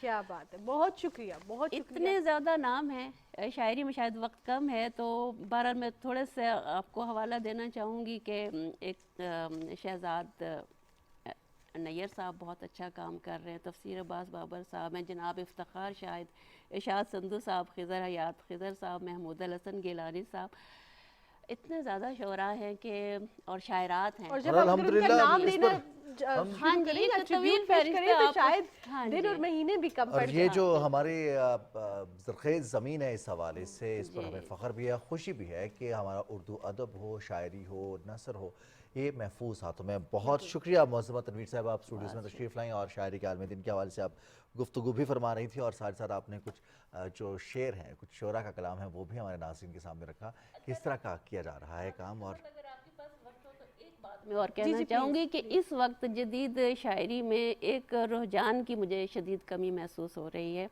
और वो ये है कि बच्चों के लिए शायरी तख्लीक नहीं हो रही। ये मेरा गिला भी है और हम उम्मीद करते हैं कि इस गिले को सुन के बहुत से लोग इस तरफ राग़िब भी होंगे। और बतौर शायरा आप भी इस पर काम करेंगे और जो बहुत सारे लोग हैं जो मुख्तलिफ बज़्मों के हिस्सा होते हैं वो भी इस पर काम करेंगे। बहुत शुक्रिया आपका।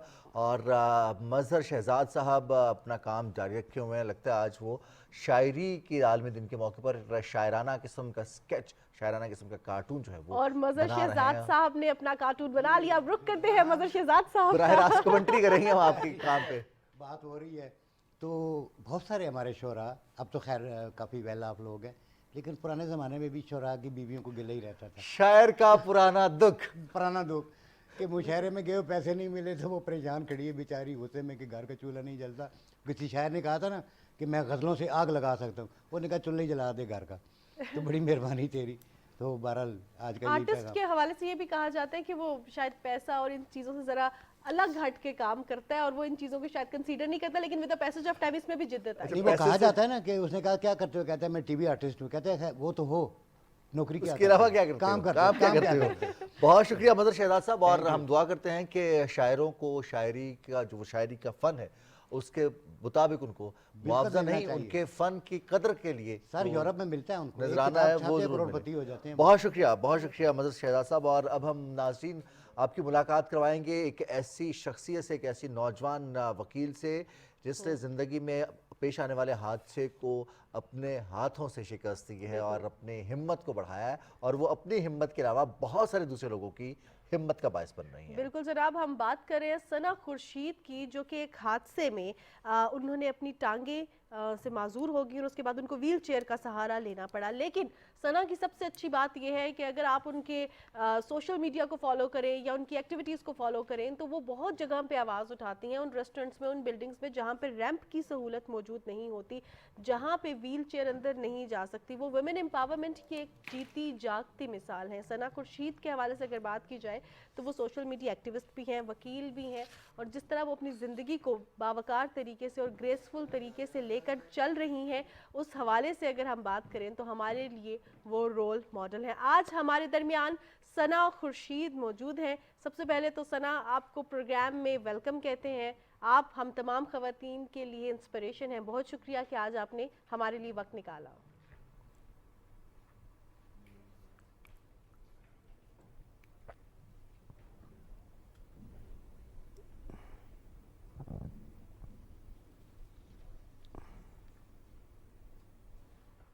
सना, आप तक हमारी आवाज़ पहुंच रही है और देख रहे हैं। सबसे पहले तो हमारे नाज़रीन को बताइएगा कि इतनी हिम्मत, इतना हौसला उस हादसे की वजह से या फिर ये हिम्मत और हौसला सना में पहले से मौजूद था?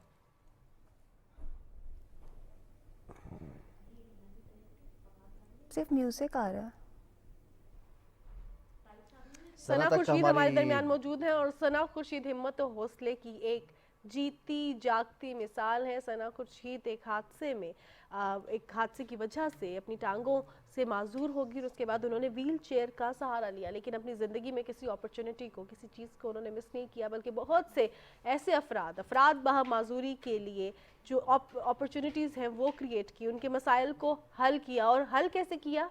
आवाज़ उठा के। किसी पार्क की एंट्रेंस में अगर रैंप की जगह नहीं है तो उसकी आवाज़ उठाई। बहुत सारे मामलात हम देखते हैं महानूर की ज़िंदगी में, खुदा न खास्ता हादसा हो और जो हमारे मामूलाती ज़िंदगी है वो कहीं से मुतासर हो जाएं। अगर हम कोई एक काम करने के काबिल ना रहें और हमें ये डॉक्टर्स बता दें या फिर हमारे करीब रहने वाले लोग ही हमें बता दें कि अब आप सही तरह से देख नहीं सकते, सही तरह से सुन नहीं सकते, तो ये मामलात हमारे लिए किस कदर पेचीदगी का बायस बनते हैं, हमारे लिए कितने डिमोटिवेशनल फैक्टर्स होते हैं, हमारे बाकी मामलात मुतासर हो जाते हैं। हमारा वो कहते हैं ना कि मायूसी की तरफ इंसान का रुझान बढ़ जाता है, डिप्रेशन, एंजाइटी होना शुरू हो जाती है। लेकिन सना खुर्शीद और इस तरह के बहुत सारे और नौजवान हैं जिनके साथ खुदा न खास्ता ज़िंदगी में अगर कोई हादसा हुआ है तो उन्होंने उस हादसे को अपनी आवाज़ में तब्दील किया है और उन्हें उसको गाइडलाइन बनाया उन लोगों के लिए जो मुतासर हुए हैं। तो हम सना से बात करेंगे, जानेंगे, उनसे इंस्पिरेशन लेंगे, लेकिन एक ब्रेक के बाद।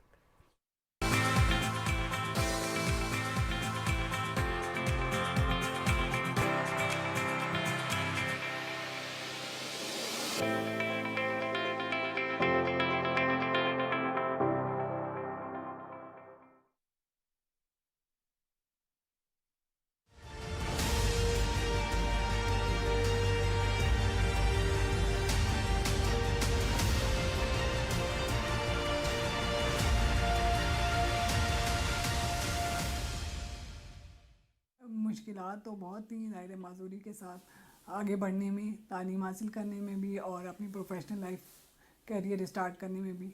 लेकिन अल्लाह ताला का करम और वालिदैन की दुआएं और असातिज़ा का साथ, तो बस सारी मुश्किलात पे जो है ना आहिस्ता आहिस्ता जो है कम होती गई और मैं आगे बढ़ती चली गई। पहले मैं स्पेशल एजुकेशन सेंटर इस्लामाबाद अल-फराबी से एजुकेशन का आगाज़ किया था। इंक्लूसिव एजुकेशन में आके थोड़ा सा फील हुआ कि I am different from others और थोड़ी सी मुश्किलात ज़्यादा मुश्किलात का सामना करना पड़ा। और उसके बाद फिर मैंने F72 कॉलेज से BA किया, उसके बाद इंटरनेशनल इस्लामिक यूनिवर्सिटी से LLB, LLM और PhD में एनरोल हूँ। इसके साथ साथ पाकिस्तान बैतुल माल में मैं 2010 से जो है ना असिस्टेंट लीगल एडवाइज़र की पोस्ट पे काम कर रही हूँ। तो अल्हम्दुलिल्लाह यहाँ भी माहौल बड़ा फ्रेंडली है। हर इंसान में अल्लाह ताला ने कोई ना कोई सलाहियत ज़रूर पैदा की होती है और उस सलाहियत को हमने ख़ुद अपने अंदर ढूंढना होता है और उस पर उसको और पॉलिश करके जो है ना सोसाइटी में एक कारआमद इंसान बनना होता है।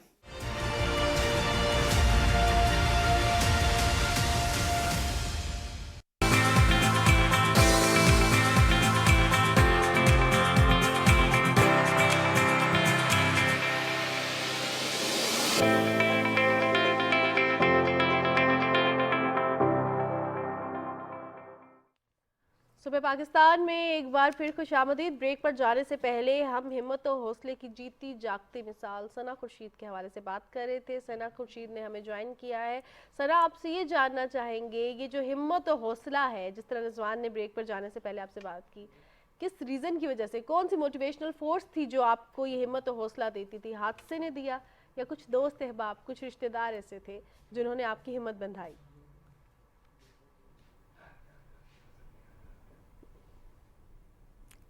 पहले तो थैंक यू सो मच, अस्सलाम वालेकुम, and thank you so much for having me on your show. हिम्मत पता नहीं, जब आई थिंक वो कहते हैं ना, अल्लाह मियाँ जब किसी आजमाइश में डालते हैं तो हिम्मत भी वो खुद ही दे देते हैं। कोई आई थिंक अल्हम्दुलिल्लाह एंड माशाल्लाह मैं बड़ी लकी हूँ। मेरे घर वाले जो हैं वो मेरी बहुत एक बड़ा सपोर्ट सिस्टम है। आज मैं जो भी हूँ, मैंने जो भी अचीव किया है, जो भी किया है, वो इसका क्रेडिट मुझे नहीं जाता, ये सारा मेरे घर वालों का कमाल है। क्योंकि उन्होंने मैं कुछ कभी फील ही नहीं होने दिया कि मेरी डिसेबिलिटी की वजह से मुझे कोई कोई लिमिटेशन है या मैं कुछ नहीं कर सकती। उन्होंने मुझे वैसे ही हमेशा लिया जैसे मैं एक्सीडेंट से पहले वाली सना थी जो कुछ भी कर सकती है। तो सना, हम देखते हैं बहुत सारे लोग एक्सीडेंट के बाद खुदा न खास्ता किसी किस्म की डिसेबिलिटी का शिकार होते हैं तो उनके लिए ज़्यादा मसाइल होते हैं बनिस्बत उनके जो पैदाइशी तौर पर किसी न किसी माजूरी का शिकार होते हैं। ज़िंदगी नॉर्मल नहीं रहती, बहुत सारी हिम्मत हौसला लाना होता है, फिर उसको कन्वर्ट करना होता है दूसरे लोगों के लिए। जो आप कर रही हैं, दूसरों लोगों के लिए आवाज़ बुलंद कर रही हैं, ना सिर्फ अपने मुश्किलात से लड़ा आपने, बल्कि आप दूसरों की आवाज़ बन रही हैं। तो ये वाली हिम्मत, ये वाला एक पहलू ज़िंदगी का कि हमें दूसरों के काम आना है, ये कहाँ से आया, इसकी इंस्पिरेशन कहाँ से मिली?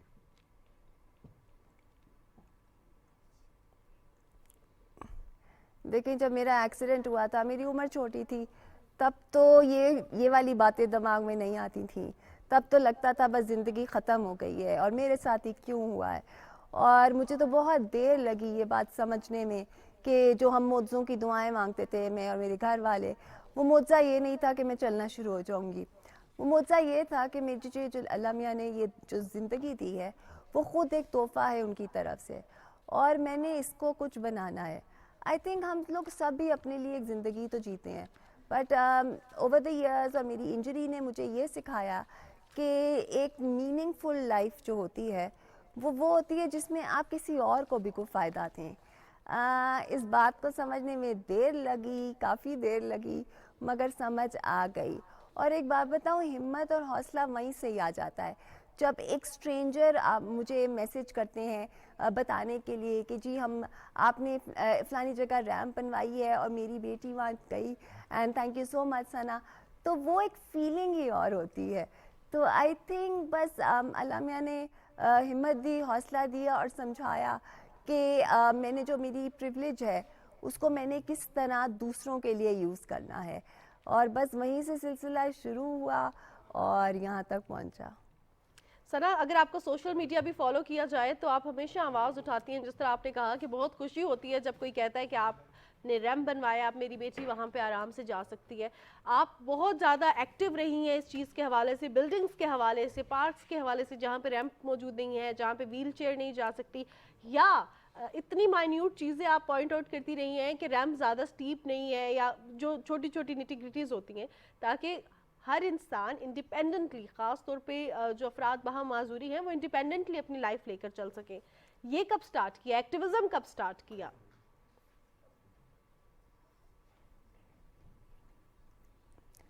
देखिए, क्योंकि मेरी, जैसे आपने भी पहले कहा, इंजरी बाय बर्थ नहीं थी, पैदाइशी ये नहीं है, मेरा एक्सीडेंट हुआ था।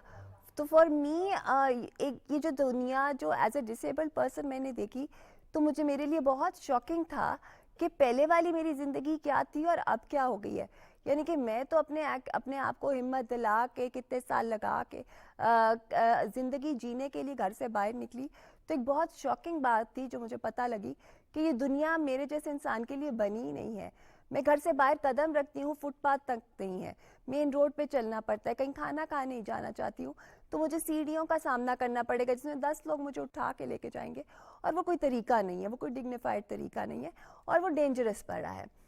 तो आई थिंक वो मोटिवेशन वहाँ से भी आई, क्योंकि मुझे पता था कि एज एन एबल बॉडीड ये सारे राइट्स आपको मिलते हैं, اور پھر اسی طرح جب میں نے لاء کیا اور ذریعے دیکھے کہ کس طرح میں اپنی زندگی تو بہتر بناؤں، ساتھ میں دوسروں کی بھی بناؤں جن کو یہ پلیٹ فارم نہیں ملتے کہ وہ یوز کر سکیں اور آواز نکال سکیں. اور نیٹی گریٹی جیسے آپ بات کری ہیں، بتانا پڑتا ہے. ہمارے ہاں لوگ ریمپ تو بنا دیتے ہیں تو وہ سمجھتے ہیں کہ جی ریمپ بن گیا تو ایک بہت بڑی بات ہو گئی، جی بابا. ریمپ کا مقصد ایک ریمپ نہیں ہے، ریمپ ایک پرپس کے لیے بنی ہے کہ ایک پرسن جس کو موبلٹی کے ایشوز ہوں وہ انڈیپینڈنٹلی اس کو پر چل سکے without any help. Because at the end of the day میرا ڈریم ہے کہ پرسن ود اے ڈسیبلٹی جو گھر سے باہر قدم رکھتا ہے اس کو وہ ٹینشن اور وہ اسٹریس نہ لینا پڑے ہے کہ اب کیا ہوگا، میں فلانی چیز کیسے کر سکوں گی، میں فلانی جگہ کیسے جا سکوں گی، مجھے ہیلپ چاہیے. تو پورا جو میری بھی پوری ایک جدوجہد کہہ دیں، جو جرنی کہہ دیں، وہ اس کا مقصد یہ ہے to make people with disabilities totally independent and to give them the right کہ وہ اپنی زندگی کے ڈیسیجنس خود لیں. ان کے پاس ایٹ لیسٹ اتنی اٹانومی ہو کہ کہیں جانا چاہتے ہیں تو وہ ڈیسائیڈ کر سکیں. بالکل صحیح. اچھا ثنا، ہم دیکھتے ہیں اکثر لوگ یہ کمپلین کرتے ہیں، خدا نہ خواستہ زندگی میں کوئی حادثہ ہو جائے تو کمپلین کرنا معمول بن جاتا ہے یا آسان ایک راستہ بھی ہے. نارمل لوگوں کے لیے بھی کمپلین کرنا آسان ہوتا ہے کسی بھی ناکامی کی صورت میں. اس کاروان میں ساتھ کس کس نے دیا آپ کی فیملی کے علاوہ؟ جو بہت سارے معاملات ہیں، بہت سارے ادارے ہیں جہاں پر مدد چاہیے ہوتی ہے، جہاں سے کام ہونا ہوتا ہے، تو ان اداروں کا رسپانس کیا رہا، چیلنجز کیا رہے؟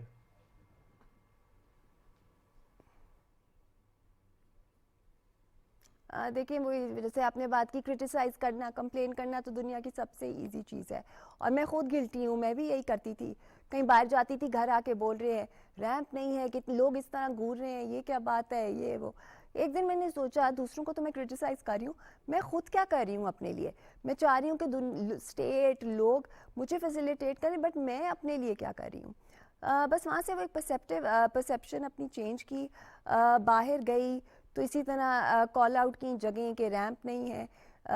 اسی سے بات شروع ہوئی، سوشل میڈیا کی پوسٹ سے بات چلتے چلتے میں اور میرے ایڈوکیٹ ہیں علی چغتائی، ہم لوگوں نے پٹیشن کی جو ہائی کورٹ میں لاہور میں کہ ریمپ اور ڈسیبل ٹوائلٹس ہونے چاہیے کیونکہ لاء میں موجود تھا.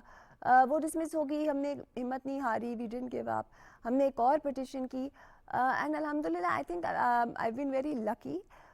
مجھے ایک ایسے جج مل گئے جنہوں نے، ہم مانگنے سے ریمپ اور ڈسیبل ٹوائلٹ گئے تھے، جنہوں نے ہمیں پورا لاء بنوا کے دے دیا.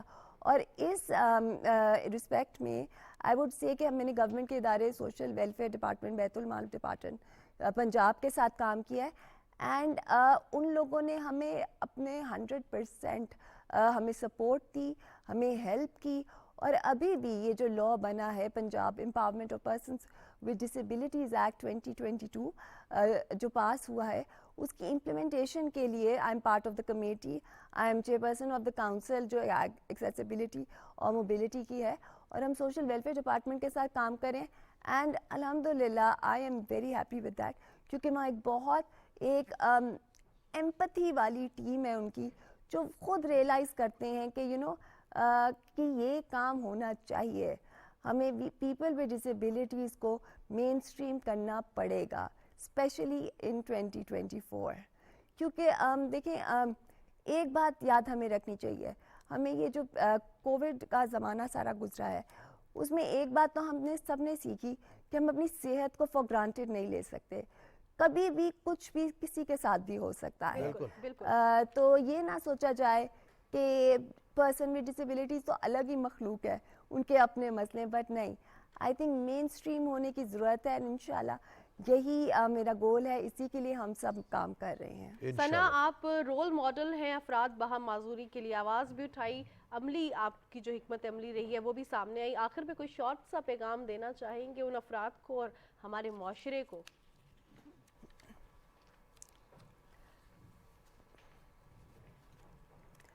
دیکھیں پیغام بس یہی ہے، اپنے اندر ایمپتھی لائیں. کوئی ذرا سا بھی آپ سے ڈفرینٹ ہے تو اس کو الگ فیل نہ کرایا جائے. At the end of the day ہم لوگ سب نے مل کے ہی ایک دوسرے کی مدد کر کے ایک دوسرے سے سیکھ کے زندگی گزارنی ہے. اور ان لوگوں کے لیے جن کو کوئی ڈسیبلٹی ہو جاتی ہے ایکسیڈنٹ یا کسی چیز کی وجہ سے، یاد رکھیں زندگی وہاں ختم نہیں ہو جاتی. میری اپنی لائف آپ کے آگے ہے, اور اپنے ساتھ نہ تھوڑا کائنڈ ہو. میں خود اپنے ساتھ بڑی انکائنڈ ہوتی تھی کہ اتنا ٹائم میں نے ضائع کر دیا. کچھ نہیں ہوتا, ہر ایک کی اپنی جرنی ہوتی ہے, ہر ایک کا اپنا پروسیس ہوتا ہے. بٹ انشاءاللہ اگر آپ اپنے ڈٹے رہو اپنے مقصد پہ, تو اللہ میاں خود ہی رستے بھی بنا دیتے ہیں اور دروازے بھی کھول دیتے ہیں. بہت اعلیٰ بات آپ نے کی ثنا, بہت شکریہ آپ کی قیمتی وقت کا, کہ اگر آپ ڈٹے رہیں تو اللہ تعالیٰ راستے بھی بنا دیتے ہیں اور راستے آسان بھی کر دیتے ہیں. جہاں ہم ویمن امپاورمنٹ کے حوالے سے بات کرتے ہیں تو رضوان رخ کرتے ہیں ایک ایسی خاتون کا, ام المومنین کا, جن سے ہم تمام خواتین انسپریشن لیتی ہیں. ہم تمام مرد حضرات, خواتین اور تمام زیرو کے لیے مشعل راہ ہیں. میں آج کے دن کے حوالے سے اگر بات کریں, 10 رمضان المبارک ہے, ملکہ دو جہاں, زوجہ رسول صلی اللہ علیہ وآلہ وسلم, مادر بطول. آج اگر ہم بات کریں تو حضرت خدیجہ الکبریٰ کی آج یوم وصال ہے, 10 رمضان المبارک ہے. اور جو سب سے بڑا اعزاز نبی کریم صلی اللہ علیہ وآلہ وسلم کی زوجہ اول ہونے کا, اس کے ساتھ ساتھ اسلام کی پہلی گواہ, جن سے نبی کریم صلی اللہ علیہ وآلہ وسلم نے وحی اترنے کا پہلا پورا معاملہ ان کے سامنے رکھا اور انہیں ایک گواہ بنایا. اسی پر بات کریں گے, ان کی قدر و منزلت, ان کی عزت, ان کو جو منزلت اللہ تعالیٰ نے عطا فرمائی. نبی کریم صلی اللہ علیہ وآلہ وسلم کی زندگی میں ان کا کیا کردار رہا, ان کی زندگی میں نبی کریم صلی اللہ علیہ وآلہ وسلم کا کیا کردار رہا, اور پھر آپ دونوں کی وجہ سے جو تعلیمات ہم تک پہنچیں, جو ہم سیکھ سکتے ہیں, جو ہم حاصل کر سکتے ہیں, جو اپنی زندگی کو بہتر کر سکتے ہیں, وہ کیسے ممکن ہے. جو اسلام پھیلا, اور وہ ہم تمام لوگ جانتے ہیں کہ ایک بزنس وومن تھی, اور کس طرح انہوں نے ویمن امپاورمنٹ کی ایک مثال قائم کی. نبی کریم صلی اللہ علیہ وآلہ وسلم کو خود نکاح کا پیغام بھجوایا, جو کہ آج کے معاشرے میں بھی خواتین کتراتی ہیں. تو ہم تمام خواتین کے لیے مشعل راہ, اور ہم تمام خواتین ایج ڈیفرنس ہونے کے باوجود, اور بہت بڑا ایج ڈیفرنس ہونے کے باوجود, ان کی زندگی ہم تمام لوگوں کے لیے مشعل راہ ہے. ان کی زندگی پر کچھ روشنی ڈالنے کے لیے آج ہمارے درمیان علامہ شکیل اختر موجود ہے. السلام علیکم. وعلیکم السلام. کیسے آپ؟ اور شکریہ آپ کا. آپ کا شکریہ کہ اتنی بڑی ہستی کے لیے بات کرنے کے لیے آپ نے وقت نکالا. کنٹینیو کرتا ہوں جو ثنا بات کر رہی ہیں, جو ایک تو یہ ہمارے دیکھنے والے پوچھیں گے کیا ضرورت ہے آج گفتگو کرنے پرانی تاریخ کی, تو میں آپ لوگوں کے لیے عرض کر رہا ہوں کہ جو ثنا جو بات کر رہی ہیں یہ سسٹینیبل ڈیولپمنٹ گولز ہیں. 2015 میں اقوام متحدہ نے کوئی 17 گولز ڈٹرمن کیے تھے, آپ لوگ جو کس کو بہتر جانتے ہیں. ان میں کیا کیا ہے, پاورٹی ہے, ایکویلٹی ہے, یہ انڈسٹری ہے, وومن امپاورمنٹ ہے. 7 ایسے گولز ہیں جنہیں جناب ختیجہ نے اپنے دور میں مکمل کر دیا. واہ ماشاءاللہ. اس لیے یہ کوئی نہیں کہہ سکتا کہ ہم کوئی قدیم بات کر رہے ہیں. ابھی میں ثنا کی بات سن رہا تھا, آپ کی بات سن رہا تھا. دولت کتنی ہوگی, جناب ختیجہ کتنی دولت مند تھی, اس کا اندازہ تاریخ کی کتابوں میں لکھا ہوا ہے. 80,000 اونٹ, جی جو سمجھیے کہ ٹریلر جو آپ کے آج نا, وہ گردش میں رہتے تھے, کھڑے نہیں رہتے تھے, گردش میں رہتے, جس پہ سامان بھرا ہوتا تھا. مصر, یمن اور دوسرے ملکوں میں تجارت ہوتی تھی. 400 افراد ملازمین گھر اور اس انڈسٹری کا کام, ایک انڈسٹری کو سیٹ اپ کیا تھا. انٹرپرینور آپ لوگوں کا لفظ ہے, 10 لوگ ہو تو انٹرپرینور ہوتا ہے. ایک 400 ملازمین کام کرنے میں, جس سے وہ پوری ایک انڈسٹری کو چلا رہی تھی. مقصد کیا تھا, غربت کا خاتمہ. پاورٹی SDG کے گول ہے, غربت کا خاتمہ ہوتا تھا, مسکینوں کی مدد ہوتی تھی, اپاہجوں کی مدد ہوتی تھی, جن کے قرض وغیرہ ہیں ان کے ادا ہوتے تھے. خواتین کو بااختیار, وومن امپاورمنٹ کا بڑا شور ہے. آج آپ شور کریں نا, ایک خاتون ہے, اور اتنی پاورفل خاتون ہے کہ اگر اسے گستاخی نہ سمجھائے تو نبی کریم صلی اللہ علیہ وسلم نے جس کی ملازمت کی ہے اس کا نام جناب ختیجہ ہے. حضرت خدیجہ, انہوں نے جب اپنا سامان دے کر بھیجا تھا, تو جو کائنات کا رحمت بن کے آیا ہو, اور وہ شہنشاہ دو عالم ہو. جملہ سنیں جناب ختیجہ کا جملہ تھا, جب سلسلہ آگے بڑھا اور ایک میسرہ غلام کو بھیجا تھا کہ جب شام لے کے جائیں. تاریخ میں اتنا وقت نہیں, ورنہ میں تفصیل سے بتاتا, کہ ایک ایماندار شخص کو کہا کہ تم ہمارا سامان لے کے جاؤ. ہم ابھی عقیدے کو چھوڑ دیتے ہیں مسلمان کے حیثیت میں پوری دنیا کو مخاطب کر کے کہہ رہا ہوں کہ وہ قافلہ لے کے گئے, اور اتنا منافع ہوا کہ اس سے پہلے منافع نہیں ہوا تھا. ہم اپنے عقیدے میں بات کریں گے, رسول کی ذات کی, صلی اللہ علیہ وسلم کی ذات کی فضیلت ہے, لیکن میں جنرل بات کر رہا ہوں کہ اتنا وزڈم تھا کہ اتنا منافع ہوا کہ میسرہ کو جو غلام ساتھ بھیجا تھا تو اس کی ڈیوٹی کیا لگائی, عام طور پہ جو انڈسٹری کی مالکہ ہوتی ہیں یا کوئی مالک ہوتا ہے وہ کہتے ہیں پروفٹ کتنا ہوگا، دیکھنا کام کیسے ہو. انہوں نے کہا ذمہ داری لگائی. جب وہ واپس آئے تو میسرہ آیا، کہا سناؤ کیا ہوا، تو اس نے کہا کہ بہت منافع ہوا اور بڑا مال. کہتے میں یہ نہیں پوچھ رہی، جو تمہیں ذمہ داری لگائی تھی وہ بتاؤ.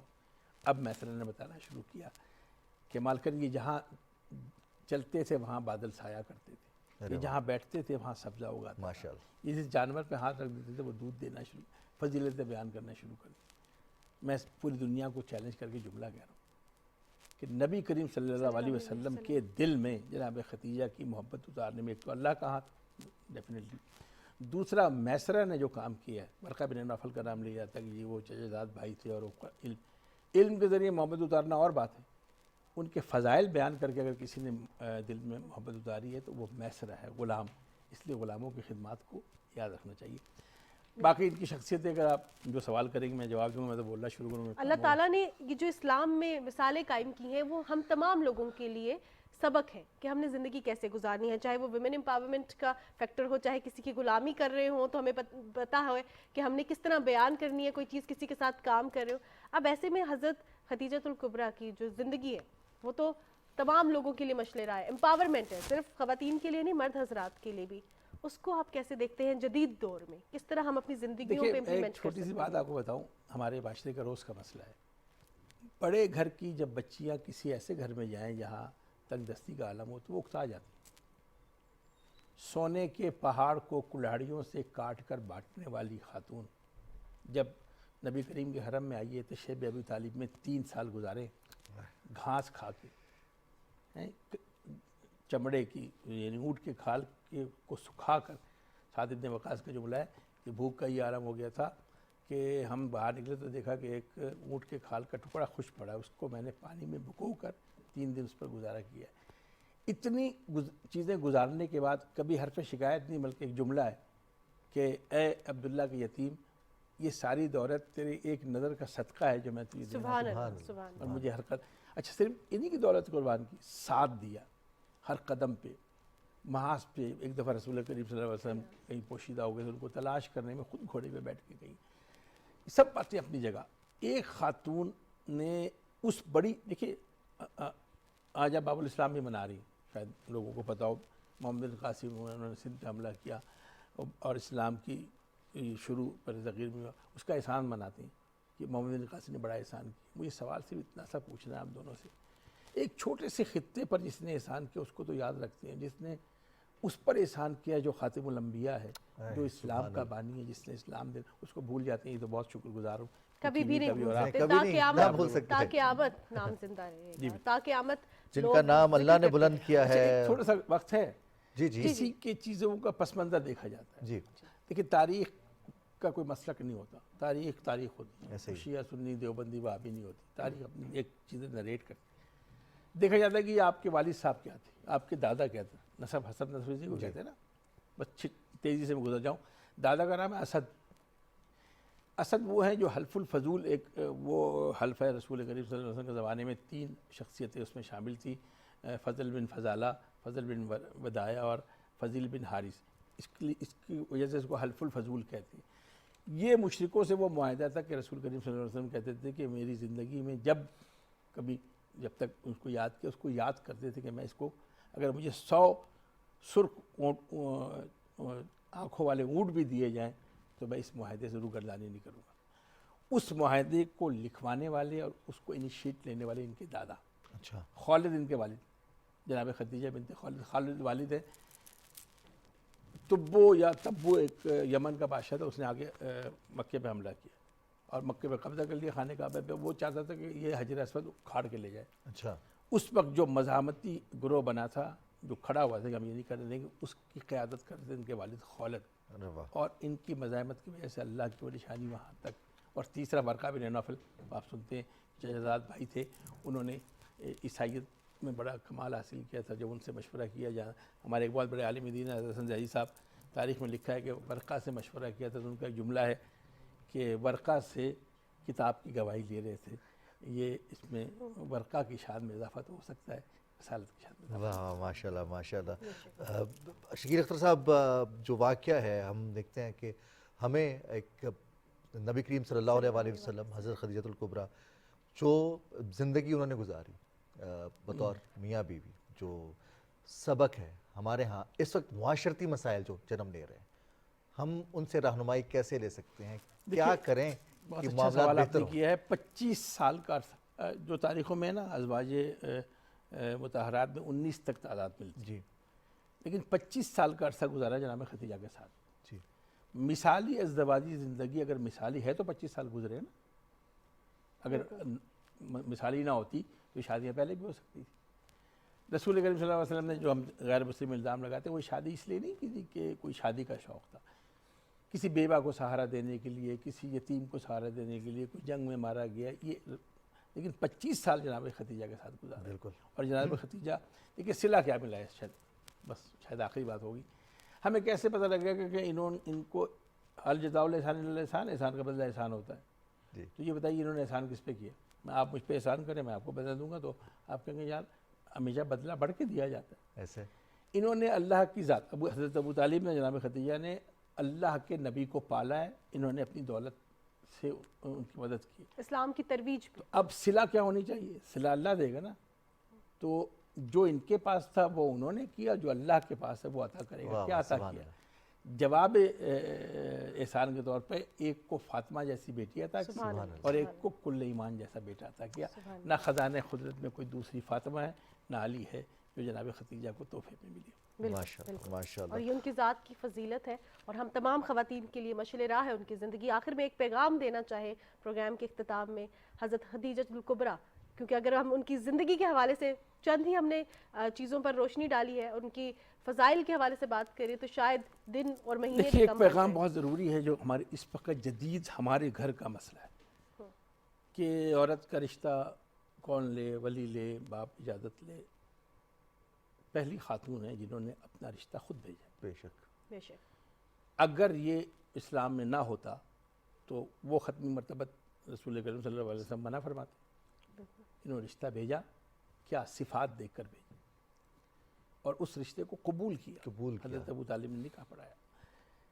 اس کے بعد 25 سال کی زندگی انہوں نے اپنے عروج کا زمانہ بھی دیکھا اور زوال کا زمانہ۔ سب سے بڑا پیغام یہ ہے کہ جن سے آپ منسلک ہو جائیں، جو ایک خاندان کی بنیاد رکھتی ہے، اس میں بہت سی چیزیں سیکریفائز کرنی پڑتی ہیں، اور بہت سی چیزوں کو اپنانا پڑتا ہے۔ وہاں پھر میں اور تو نہیں چلتا۔ یہ مثالی جوڑا ہے جسے جناب خدیجہ ام المومنین اور جناب رسول خدا کا جو جوڑا ہے، اگر مثالی زندگی گزارنی ہے تو ان کی زندگی سے سبحان اللہ، سبحان اللہ۔ بہت شکریہ، بہت آپ نے شکریہ، خاص بات کی ہے، اور ہم تمام لوگوں کے لیے یہ مشعل راہ بھی ہے، سبق بھی ہے، اور ہم نے ان کی زندگی سے سبق لینے ہیں۔ بہت شکریہ علامہ شکیل اختر صاحب آپ کے قیمتی وقت کا۔ اور مانور، ہم ایک بات ہے اکثر ہم دیکھتے ہیں کہ جب ہم گھر کی بات کرتے ہیں یا پھر میاں بیوی کی خاص طور پر بات کرتے ہیں جو کہ زندگی کو مکمل کرتے ہیں، اور اکثر میں نے سنا ہے کہ دو پہیے ہیں زندگی کے، اور دونوں کا ساتھ چلنا ضروری ہے، اور اگر کوئی ایک پہیہ بھی اپنی پرفارمنس ہے جو اس کا کام ہے وہ صحیح طرح سے نہیں کرے گا تو پھر دونوں پہیے متاثر ہوں گے۔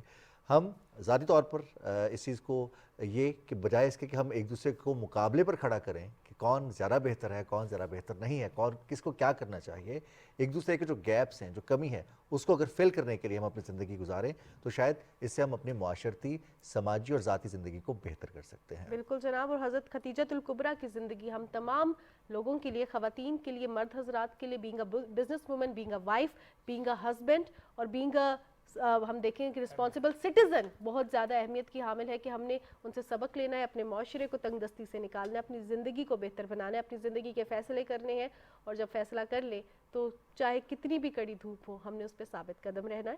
آج کے پروگرام سے اتنا ہی۔ اپنی میزبان ماہر قریشی اور رضوان علی احمد کو اجازت دیجیے، اپنا بہت سارا خیال رکھیے گا۔ کل صبح انشاءاللہ آپ سے ملاقات ہوگی۔ اللہ حافظ۔